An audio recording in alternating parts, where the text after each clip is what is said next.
मोदी जी, देश के किसी भी लोगों को ईवीएम मशीन नहीं चाहिए। आज देश के उपराष्ट्रपति का चुनाव था, क्यों आपने बैलेट पेपर का इस्तेमाल किया? अगर राष्ट्रपति पद का भी चुनाव होता, मोदी जी, आप वोट डालने के लिए बैलेट पेपर का ही इस्तेमाल करते।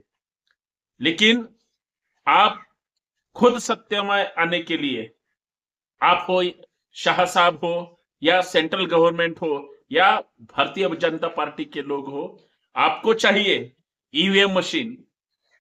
छेड़खानी करके सत्ता में आने के लिए हर एक कोशिश आप जैसे सत्ता में बैठे हुए लोग करते हैं। तो आप बैलेट पेपर आज क्यों मतदान आपने किया? पूछता है भारत, पूछता है पूरी दुनिया के लोग, क्योंकि इस भारत में, इस इंडिया में, इस हिंदुस्तान में अगर लोकतंत्र बचाना है, इस देश का संविधान बचाना है, तो निपक्षपाती लोगों को जब चुनाव होते हैं, उन्हें खुद बैलेट पेपर पर ही मतदान उन्हें करना चाहिए। क्यों कर्नाटक ने बदलाव किया? कर्नाटक सरकार ने जो स्थानिक चुनाव है उनमें ईवीएम मशीन इस्तेमाल क्यों नहीं की? क्यों पाबंदी लगाई? क्योंकि वहां के लोगों की जो मांग है, हमें हमारा लोकतंत्र, हम इस देश का हिस्सा है, हम इस राज्य का हिस्सा है, हमारा नेता हम खुद चुनेंगे, हमें ईवीएम मशीन नहीं चाहिए। अगर कर्नाटक सरकार करता है, तो फिर भारत सरकार क्यों नहीं करता? आप खुद आज उपराष्ट्रपति पद के चुनाव के लिए आपके सीपी राधाकृष्णन साहब को, अगर बैलेट पेपर पर आप दोनों भी देश चलाने वाले लोग अगर बैलेट पेपर का इस्तेमाल करते हो, तो पूरी दुनिया में सब लोगों को ईवीएम मशीन का आपका क्यों आपने रट लगाई हुई है? और आपके ही शब्दों का अमल इलेक्शन कमीशन करता है या हर एक स्टेट करता है, और ये लोगों के लोकतंत्र को आप दबाना चाहते हैं। लोकतंत्र खुल के सामने नहीं आता। ये लोकतंत्र आपका जो है, वो अंधभक्ति का लोकतंत्र आपने लोगों में भरा हुआ है। इसीलिए सब आपकी बातों में ही हम मिलाते हैं। यही लोकतंत्र हमें अलग सा लगता है। इसी बात पर मेरे प्यारे भाइयों, हम चर्चा करेंगे कि अगर हमें बैलेट पेपर की जरूरत है, मोदी साहब को बैलेट पेपर की जरूरत है, पूरे देश को बैलेट पेपर की जरूरत है, तो ईवीएम मशीन क्यों चुनाव में लाना चाहते हैं? क्यों उसे हटाया नहीं जा रहा? हर एक राज्य का, महाराष्ट्र में जो 90 लाख अगर वोटिंग की चोरी हो गई, विपक्ष के नेता चिल्ला चिल्ला कर संसद भवन में कहते हैं, तो ना इलेक्शन कमीशन को इसकी जो भी कुछ बातें होती है या सीरियसली नहीं लेता। वो भी आदमी है, जिनको खुर्ची पे बैठना है वो सरकार के ही आशीर्वाद से बैठते हैं।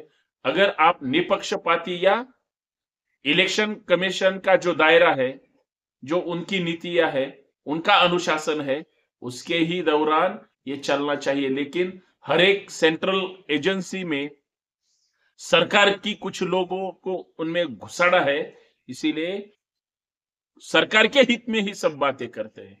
आप कर्नाटक के राज्यपाल को पूछो, कर्नाटक के मुख्यमंत्री को पूछो, कर्नाटक राज्य के इलेक्शन कमिश्नर को पूछो, क्यों कर्नाटक के इलेक्शन चीफ ने कहा कि अगर लोग बैलेट पेपर की मांग करते हैं और उस पर मतदान करते हैं, तो ये आनंद की बात है, ये लोकतंत्र बचाने की शुरुआत है। कौन कहता है? कर्नाटक के इलेक्शन कमीशन चीफ, एक राज्य के। अगर उन्हें आनंद मिलता है, तो आप बैलेट पेपर पर खुद वोटिंग करते हैं, तो ये सब जुमलेबाजी क्यों?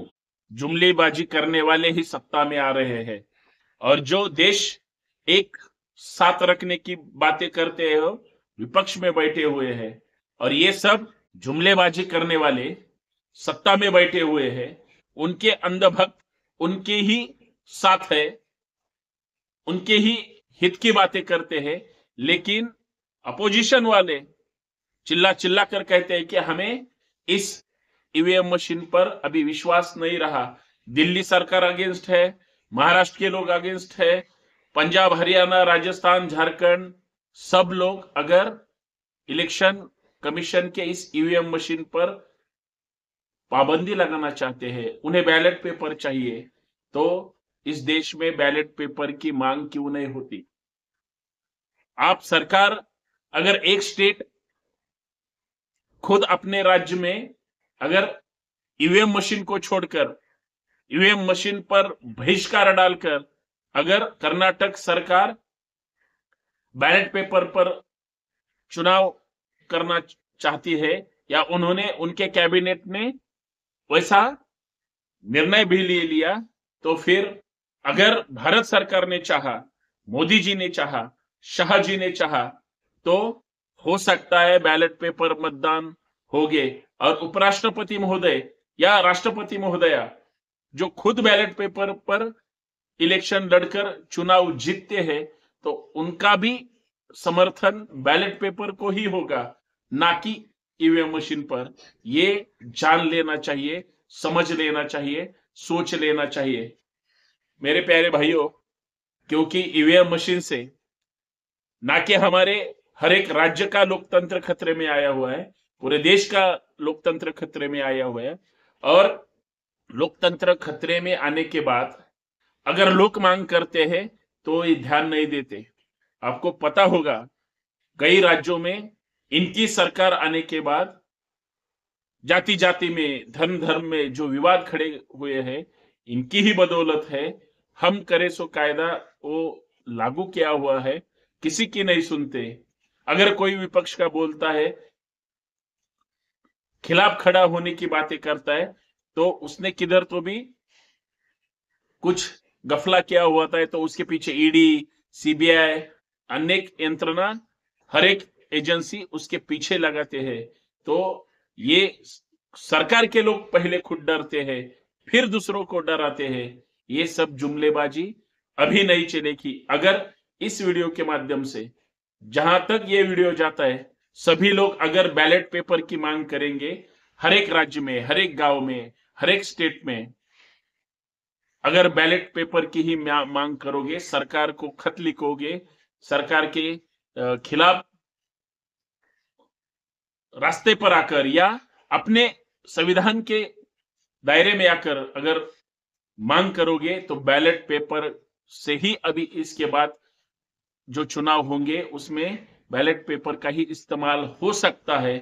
शुरुआत कर्नाटक ने की है, और आज देश के प्रधानमंत्री जी ने भी उपराष्ट्रपति के चुनाव के लिए अगर बैलेट पेपर का ही इस्तेमाल किया है, तो अगले सारे चुनाव में बैलेट पेपर ही आपकी मांग के बाद इस्तेमाल हो सकता है, और इलेक्शन कमीशन भी उसको नजरअंदाज नहीं कर सकता। अब सब हाईटेक जो यंत्रणा है वो सब आ गई है। सीसीटीवी के ऑब्जर्वेशन में बैलेट पेपर भी चल सकता है। अगर किसने गड़बड़ी की तो इलेक्शन कमीशन की जो कानूनी कार्रवाई होती है वो सख्ती से वो पेश आ सकते हैं। इसीलिए हमें बैलेट पेपर चाहिए, ये मेरा कहना है। आज मोदी जी ने भी उसको मान लिया। आपका क्या कहना है, आप बता दो। शुक्रिया।